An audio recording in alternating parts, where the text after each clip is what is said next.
Hello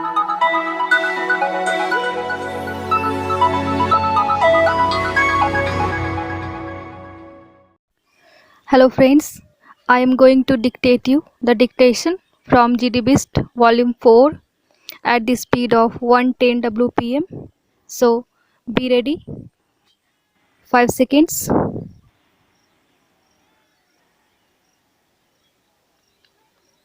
Start. Mr. Vice Chairman, Sir, I am grateful to you for giving me an opportunity to participate in this debate. I would like to express hope that the Defense Minister must have noticed that in this debate, bearing a few exceptions, everybody had to say something which was constructive in its approach.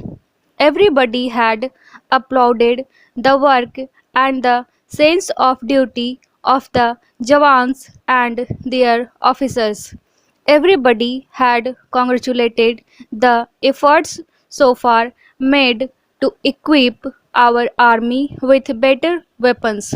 At the same time, everybody had to offer some criticism or other.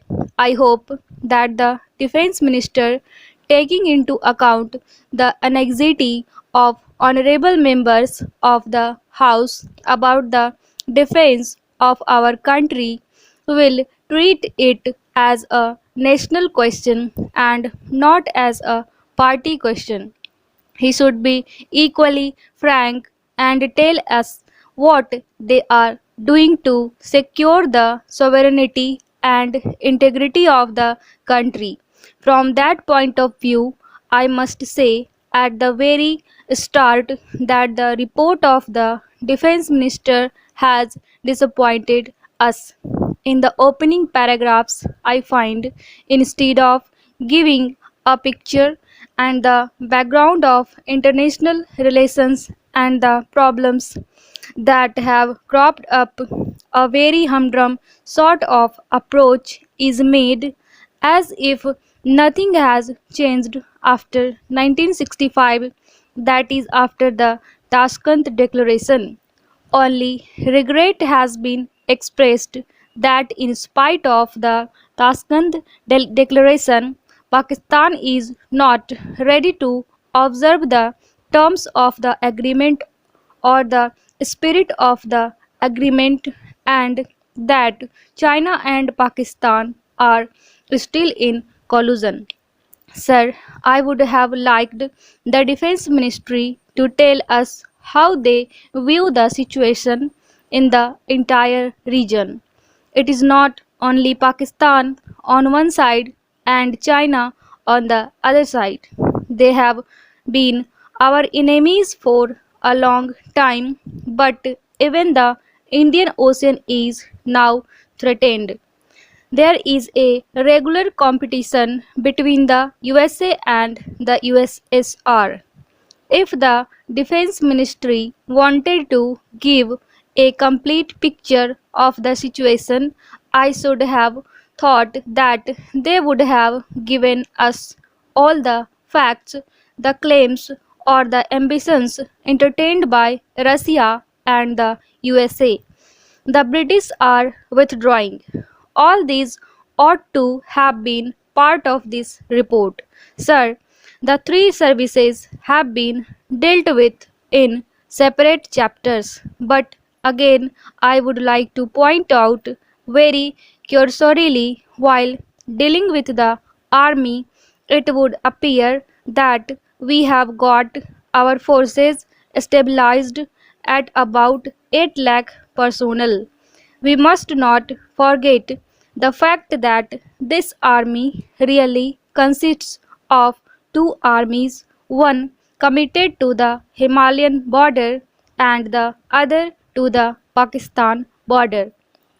That means we have got only half the army one side and the other half is on the other side. These cannot be exchanged. Their equipment is different. Their tactics are different. The atmosphere or the terrain in which they are functioning or expected to function is different. Anything can happen on the Punjab side. About the Navy, I would say very briefly. The Navy has been a neglected child in our defense plan ever since independence. Of course, there has been a certain advance. I still feel that the allocation made for the Navy is too small, and just as I have said that there should be two armies, I would like to say that there should be two navies also, one on the western coast and one on the eastern coast, because the danger from both these areas is very great. India will have to depend in the time of crisis for all our supplies on these seas line, which ought to be protected. Then, sir, about the Air Force, I would say that the key word in all our strategy seems to be defense. If somebody attacks us, then we react to that. At least so far as the Air Force is concerned, I would say we must have an Air Force which should be able to command the skies. If the enemy is likely to attack, we must be able to invade the enemy airspace, and it should be possible for us to destroy their bases and equipment and whatever it is.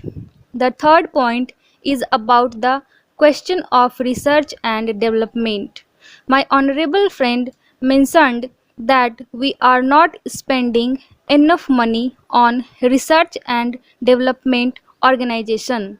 According to the budget figures, we expect to spend 17 crores this year. This is a very pitiful sum. I would rather say, in regard to defense and in regard to research and development, that as long as we do not spend much money on research and development, we will be more and more dependent on foreign imported ammunition and materials, and we want that to cease. I would also like to ask the Defense Minister to tell us whether he is developing a cadre of scientists among defense personnel to man this ministry, or whether he is going to get scientists from outside to work in this ministry. It is possible for him to take up young men who show a scientific bent of mind, who are in the armed forces, and induct them into this research and development organization so that they may have practical experience to back them up in regard to academic work in connection with research and development. I would like to go on to one final point before I close the that is the territorial army. According to this report, the territorial army's strength has been fixed at 50,000. It is a good number, but for a country which is going to face many difficult problems in defense, particularly in the east and in the north, I would like to strength of the territorial army to be brought up to 1 lakh. It is also necessary that the territorial army should be expanded, because the expansion of the territorial army will strengthen indirectly the forces of integration in this country if it works properly.